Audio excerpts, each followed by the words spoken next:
I'll never forget the day when I got a phone call from my advisor, Professor Joseph, and he said, you may have seen on the news, there was an earthquake in Mexico City, and we've been asked to come down and bring the robots. Are you gonna come?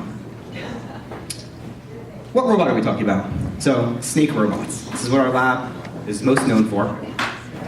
When we talk about robots, often an aphorism is that we use them for dull or dirty or dangerous or repetitive tasks. And snake robots are great for all of these. They've got a very tight profile, it's about 2 inches diameter, so it can fit through some very tight spaces into things like pipe networks or small holes in the side of a building. It can also climb up things, so in this case we're climbing up a tree, it can also climb up pipes, it can fit through sewers, it can also just move across wide, open, sandy areas like a rattlesnake. It can also climb up people's legs and give them a good scare. So you see it's got a camera on the front.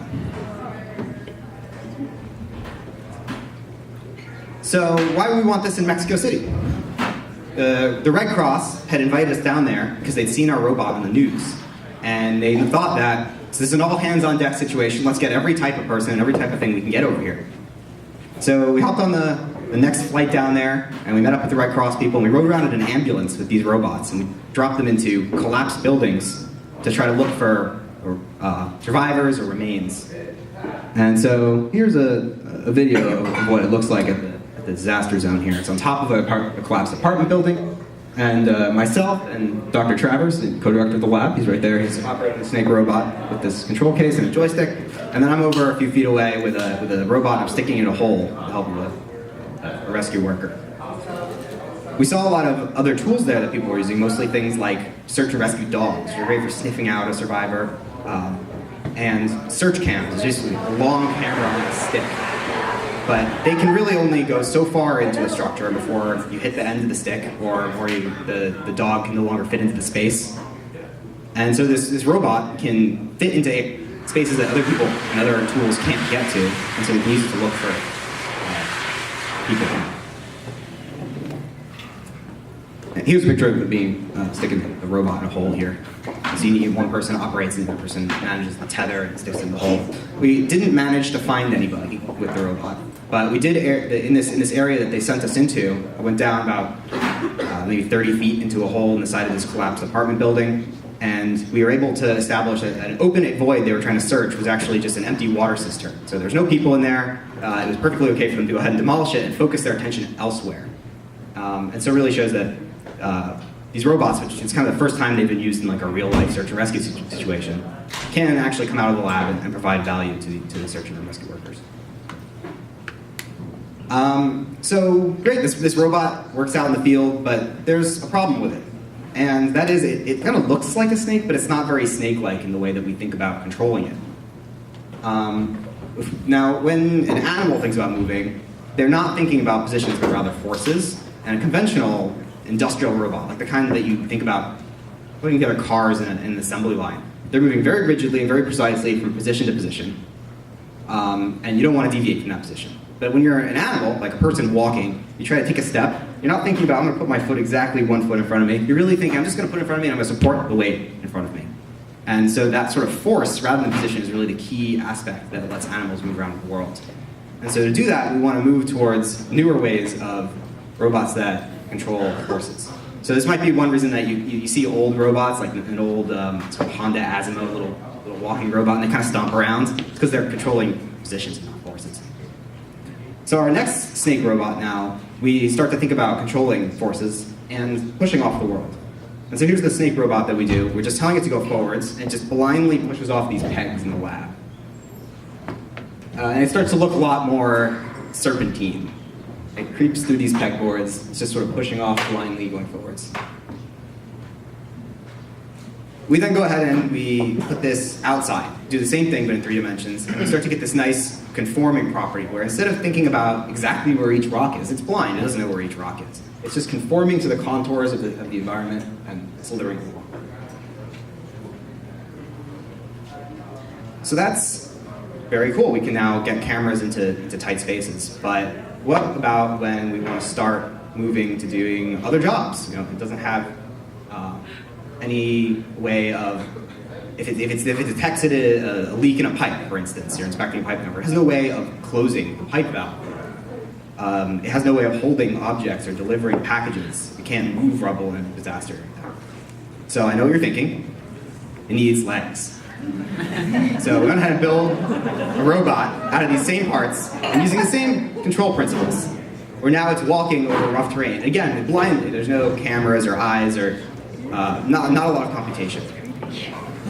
And you see that it's kind of blindly walking over this rough terrain. These rocks proportional to the size. The robot's about this tall, so the rocks proportional to the robot. The rocks are about this big for me. That's pretty cool. It's able to kind of just walk over this. And again, only just by thinking about supporting its weight at each step, and not by trying to rigidly place the foot in exactly the right spot every time.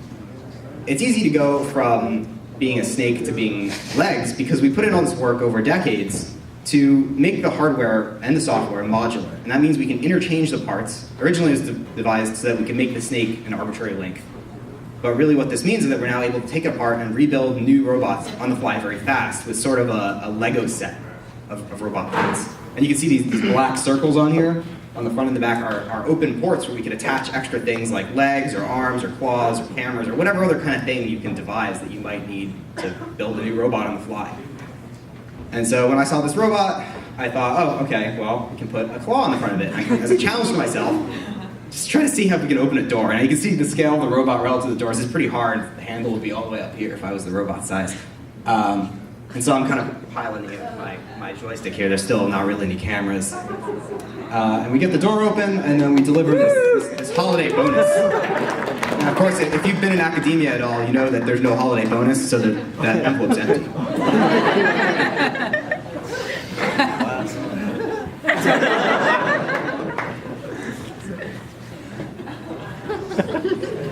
So that leads us to even more questions that we can tackle here. Like, if you're able to swap the modules on the fly and change the design for any given task, like opening a door or picking up a box, how do we make the behavior automatic too, so that the person has to do less work driving a joystick, so you don't have to program it a lot? And we want to be able to then transition between these different kinds of behaviors. You want to walk and you want to grab things. And what would be really great is if we can use the same limbs of the robot to both walk and grab things. And so I worked on this project here where we made the robot walk and then changed to using some of its legs, both as legs in this first game. We've got some claws on there, and then it switches over and uses them as arms. And so now we can walk over and grab things, and this would be what you might need to actually turn that valve and close off a loop. And make the multi-purpose. That's kind of like what some animals do. You can use your arms to grab and hold things, or you can use them to climb or walk. And so I know that it's a very, very cool video. I love this video, but I know what you're thinking. It needs more legs. So go ahead and put more legs on it. It's also got a camera on here. And the idea here is we can now arbitrarily add different numbers of legs and arms and links and cameras and claws and have it scuttle off and crawl away and do the job for us. And we can do this. I don't know why you would want to do this, but it's a job that we can do with the same framework that I did. Okay, now we've got the point where we can make these robots do cool jobs. If you're a robotics PhD student and you know which modules you need to do, you know how to build arms and legs, and you know how to press buttons and all this knowledge that we really want to happen automatically. What we really like is for a person to be able to, who's not an expert, to take this bag of modules, this bag of Lego set-like components, and build up any sort of robot for any task that they have in mind. And another thing that we look at these robots and have them walking around, but it would also be great if they could be fixed to a table and interact with people. So one thing that is now kind of a hot topic in robotics is called collaborative robots. It's those that can work in close proximity to a person. Instead of those industrial arms that build cars in a cage, you can't get near those, they'll smash your head into pieces.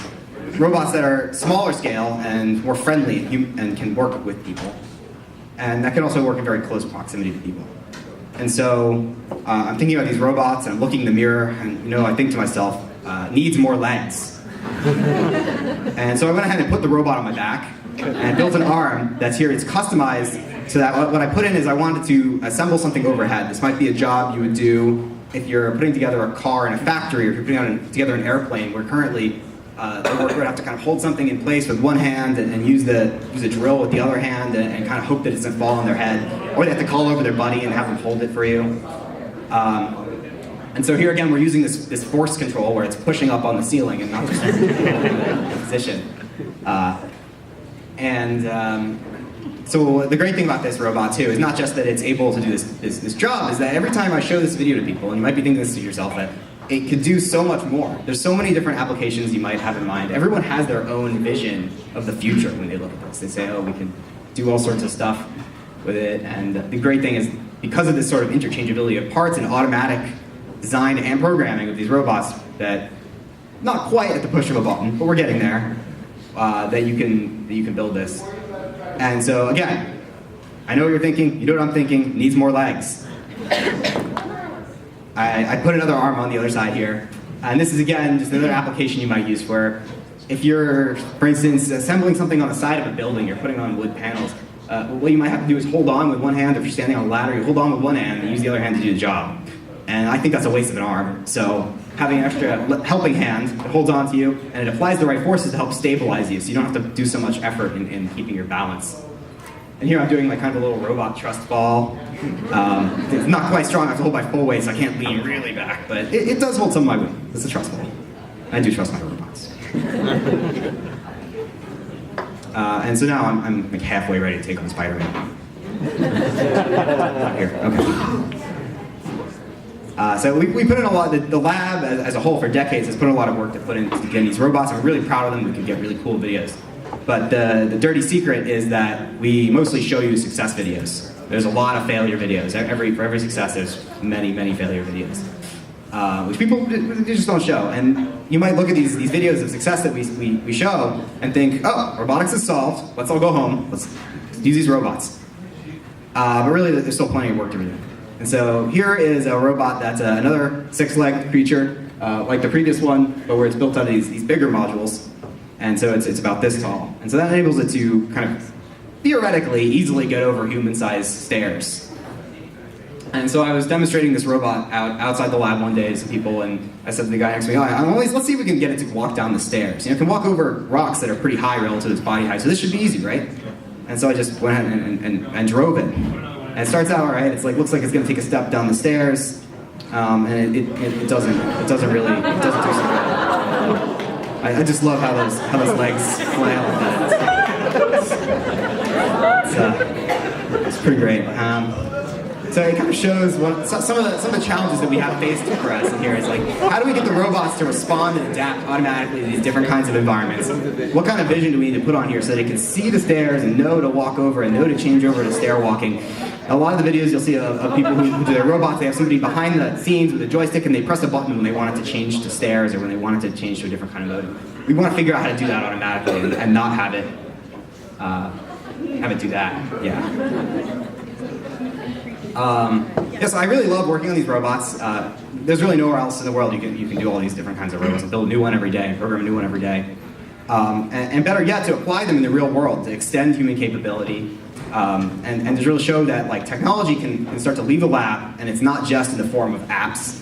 They can make physical changes in the world that can help people. And that's really what I love about this.